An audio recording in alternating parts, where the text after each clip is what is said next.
What is a chemical reaction? Evidence of change. Our objective is to understand what constitutes a chemical change and to be able to identify the properties of a chemical change. Before you begin, make a hypothesis. Your guiding question is, what evidence do you think you will be looking for in order to determine that you have observed a chemical reaction? Safety. Hydrochloric acid and sodium hydroxide are corrosive to the skin and eyes. Ammonium hydroxide is also irritating to the skin and lungs. Copper chloride is highly toxic by ingestion, and silver nitrate will stain skin and clothes. Magnesium is flammable, solid, and zinc metal dust may also be flammable. Do not use near into flames. Avoid contact of all chemicals with eyes and skin. Wear your goggles. General setup. Place your well plate, it's a 24-hole well plate, 24 because we have 6 going across, 4 going down, 6 times 4 is 24. Place this on a white sheet of paper.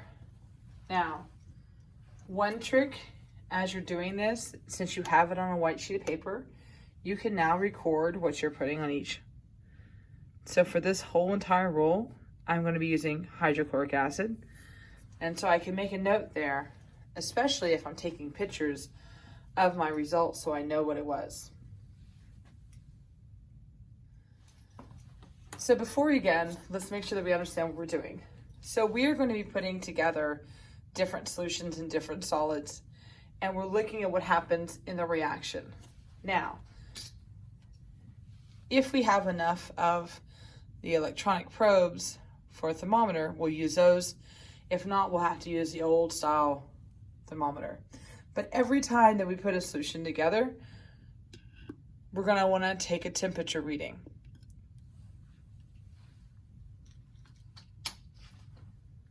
So the first step that I'm going to do is I'm going to add basically about 20 drops of hydrochloric acid, and I've already put them in dropper bottles for you. And so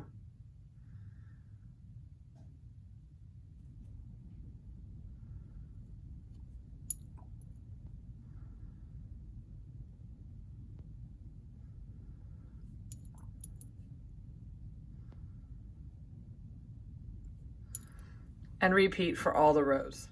Now that I have hydrochloric acid in each one of the wells, I'm now going to stick a thermometer in the first well. We're going to assume whatever the temperature is for the first well, it's the same for all 6 wells. And this is our initial temperature. I'm going to record what my initial temperature is. Now, we really want Celsius being recorded. So we don't want that number, but we do want this number. So that's my initial starting off. Then test with litmus paper. Remember, if blue litmus paper turns red, it means you're working with an acid. Then I want you to check with pH paper. So again,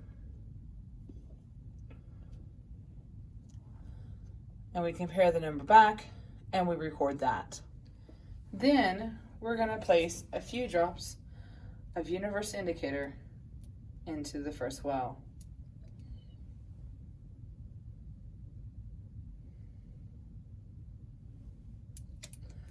And we'll record that. So now I'm going to add to the first well sodium hydroxide,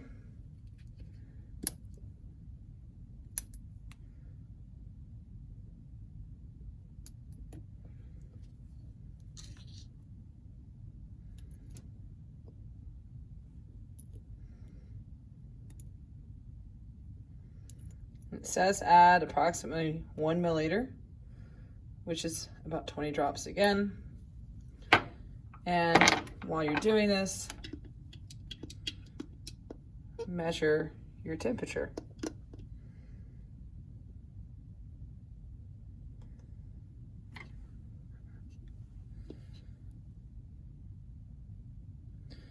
and we've had a change in our temperature from our start for this reaction.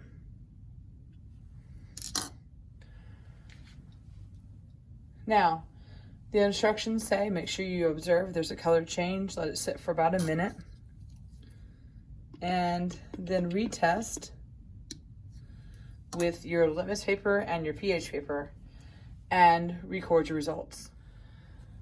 To well 2, we are going to add sodium bicarbonate. I would suggest, to help you see the change on this well, to also put a few drops of universal indicator in there. And so, it doesn't tell you how much, it just says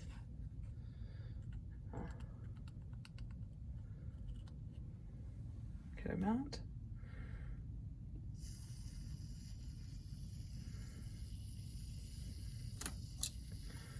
And we also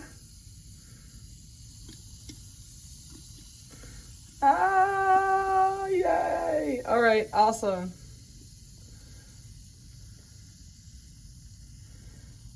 And so in this one, you'll notice that we have what would be an endothermic reaction because the temperature has decreased. Okay, it has decreased. On this one, we're going to add silver nitrate to the well with the hydrochloric acid.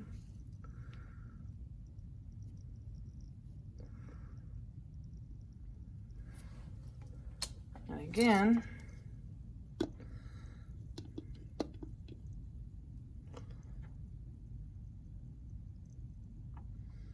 record our reaction. And note that you appear to have something forming in there.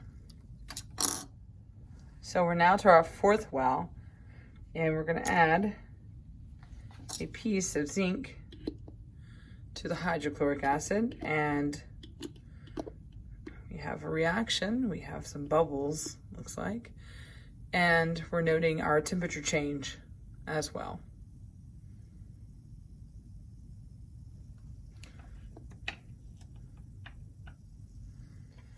So in this well, this is the 5th well, we're going to put the aluminum shot into it.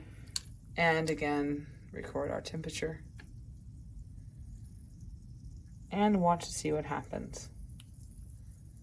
In the last well, we're going to place magnesium in there with the hydrochloric acid.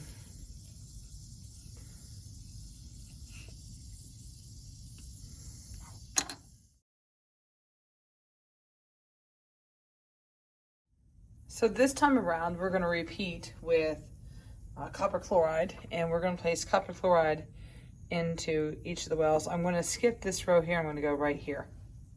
So just like before, we're going to take our initial temperature of the copper chloride, and we're going to record that.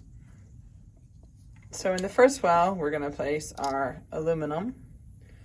And again, we have our temperature probe, and we're looking to see what change occurs. So then we're going to take a piece of aluminum foil, and we are now going to place it in here with the copper chloride and also get our temperature. Again, we repeat, here's zinc going in, and we're looking to see what happens with that. Make sure you do clean your temperature probe or your thermometer each time we do this. So then we're going to do copper chloride and ammonium hydroxide, and let's get our probe in there and record our temperature. Next well up, we'll do sodium carbonate.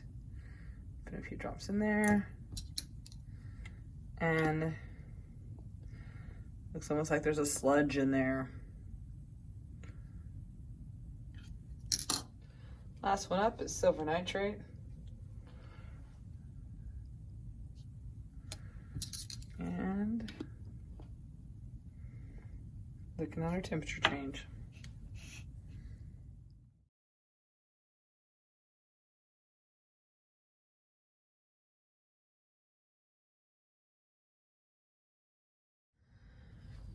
So this time around, we are going to add 10 milliliters of copper chloride to our Erlenmeyer flask. And then we're going to make sure that we have a clean test tube. And we're going to add approximately 3 milliliters of silver nitrate into the test tube. Okay, now we're going to take this test tube. We're going to carefully place it into here. And then we're going to place a cork on top. And let's see what happens next. So we've gotten our total mass here for the whole system. It's 166.4. Now, we're going to gently invert this off the scale, and we're going to see if we still maintain this 166.4. Okay?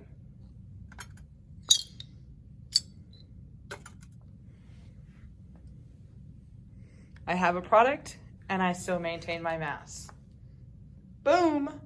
Law of conservation. Waste bucket. So when you finish, drop it in there and clean it up.